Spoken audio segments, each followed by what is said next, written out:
Sintayong harap calon pemain naturalisasi setia, meski timnas U20 Indonesia batal tampil di Piala Dunia U20 2023. Pelatih Sintayong berharap 3 calon pemain naturalisasi untuk timnas U20 Indonesia tetap setia meski skuad Garuda Nusantara gagal tampil di Piala Dunia U20 2023. Seperti diketahui, Sintayong sebelumnya mengajukan 3 nama pemain untuk dinaturalisasi buat menambah kekuatan skuad Garuda Nusantara. 3 pemain tersebut yakni Justin Hubner, Ivar Jenner, dan Rafael Struijk. Ketiga pemain tersebut sejatinya telah menjalani beberapa langkah untuk menjadi warga negara Indonesia. Justin Hubner, Ivar Jenner, dan Rafael Struijk sebelumnya telah disetujui Komisi 3, Komisi X untuk diproses naturalisasinya. Bahkan ketiganya telah disetujui proses naturalisasinya dalam rapat paripurna DPR RI pada tanggal 21 Maret tahun 2023. Dengan begitu, mereka hanya tinggal beberapa langkah lagi menjadi WNI. Bahkan mereka hanya tinggal menunggu surat keputusan Presiden dan terakhir akan menjalani sumpah WNI di Kemenkumham. Terkait proses naturalisasi 3 pemain ini, Sintayong mengaku belum tahu pasti terkait nasib mereka.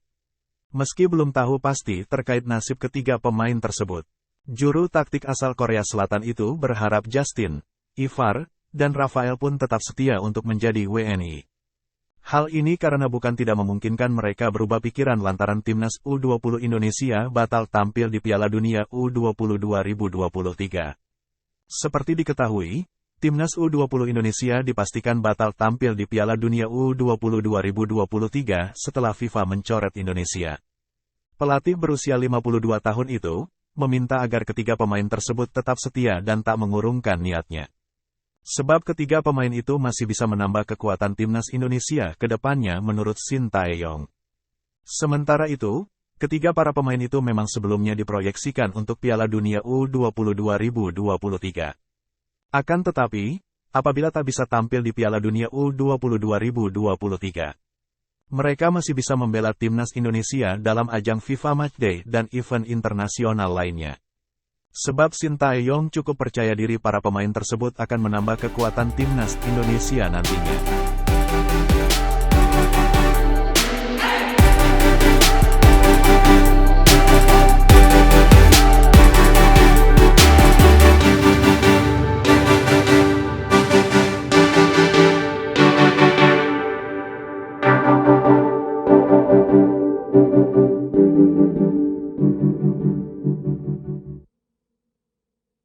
Terima kasih sudah nonton. Jangan lupa like, subscribe, dan share ya.